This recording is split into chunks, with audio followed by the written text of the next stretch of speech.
중용. 하늘이 명령하여 천도를 만물에 부여한 것이 성이다. 이 천명을 따르는 것이 도이다. 이 하늘의 도리를 올바르게 닦는 것을 교라 한다. 너무나 유명한 중용의 정언 명령이다. 그렇다면 도란 무엇인가?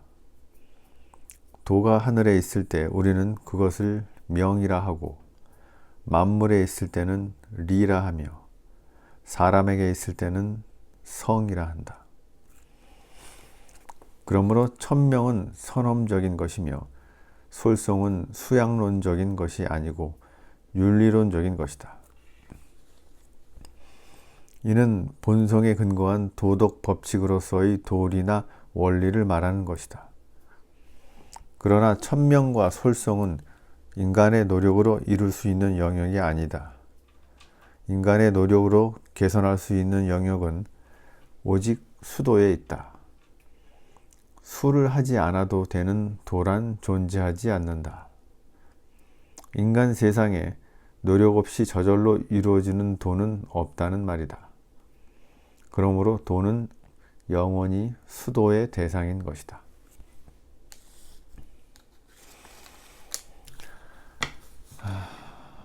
수도를 일러 교라 한다. 현재 우리가 제도권에서 시행하는 교육은 자연의 영역이 아닌 문화의 영역이다. 노자는 도를 자연으로 이루어지는 무의의 영역이요 본성에 따른 존재의 영역으로 규정하였지만, 우리에게 절실한 현대적 의미의 도는 교육을 통한 유의의 영역이요 수양이나 수련을 통한 당위의 영역인 것이다.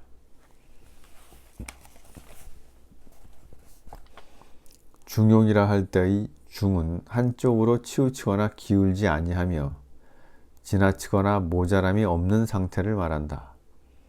용이란 주자는 평상이라 주석하였으며 정의는 부력이라 하였고 정효는 용이라 하였다. 다사는 항상이라 하였다.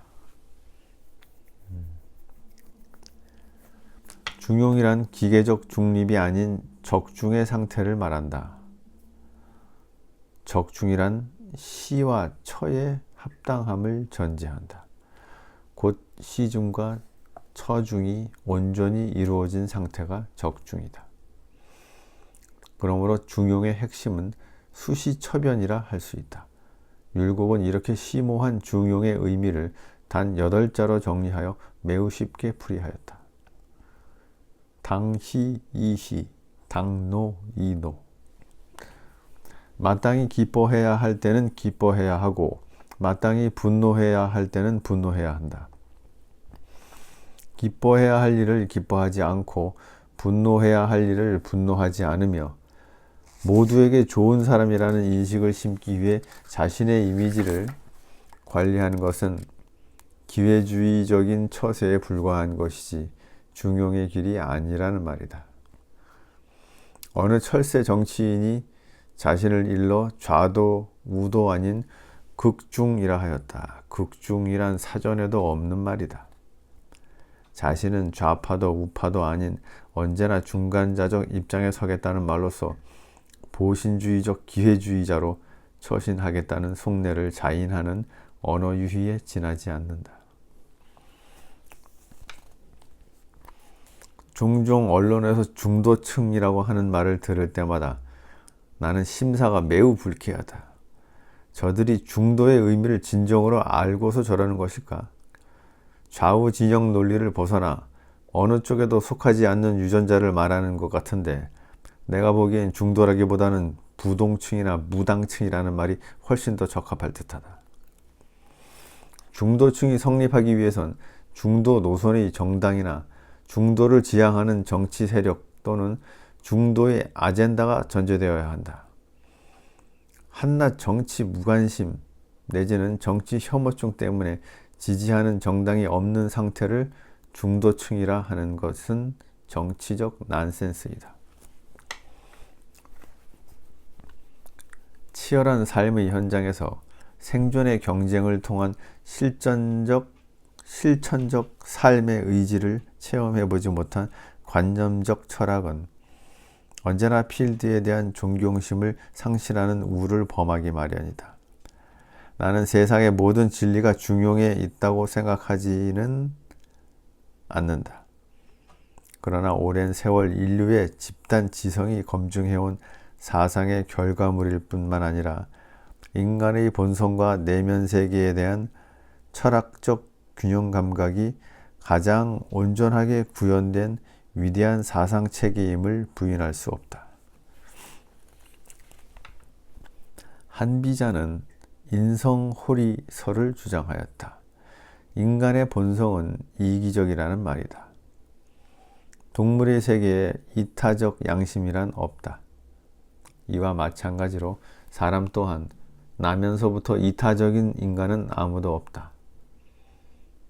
사람은 모두 이기에서 출발하여 지기에 이른다. 그러나 다수의 사람은 이 과정을 넘지 못하고 생을 마치지만 더러는 지기를 넘어 극기의 단계에 이르는 사람도 있다. 여기서부터는 이타적 인간형의 시작이라 할 수 있다. 아주 드물게는 극기의 단계를 초월하여 마침내 성기의 세계에 진입하는 존경할 만한 위인도 있다. 장자에서 말하는 심재니, 좌망이니, 상하니, 현해니 하는 실체가 없는 문학적 상상력에 불과한 수사학적 언어 유희를 마치 구원에 이르는 수양의 도구인 양 오해해서는 곤란하다. 장자는 인간의 본성에 대한 정의를 구현하기보다는 문학적 상상력을 통해 영원한 진실의 문제를 추구한 것이었을 뿐 사회 공동체의 공화나 구원의 길을 제시하지는 못했다. 이미 2500년 전에 공자는 노장을 이단으로 규정하며 조수 불가여 동군이라 하였다. 사람은 새와 짐승과 더불어 사는 존재가 아니라 사람과 함께 살아가야 하는 사회적 존재라는 말이다. 사회의 유기적 기능은 무의를 통해 저절로 얻어지는 것이 아니라 부단한 유의의 인위적 노력의 결과물로서 성장해가는 것이다. 나는 동서양의 어떤 종교적 사상이나 철학적 사변이든지 간에 빵의 문제와 인간과의 관계에 대한 문제에 대해 고민하지 않는 관념 철학이나 메타보적 상상력으로 빚어낸 레토릭을 단호히 거부한다.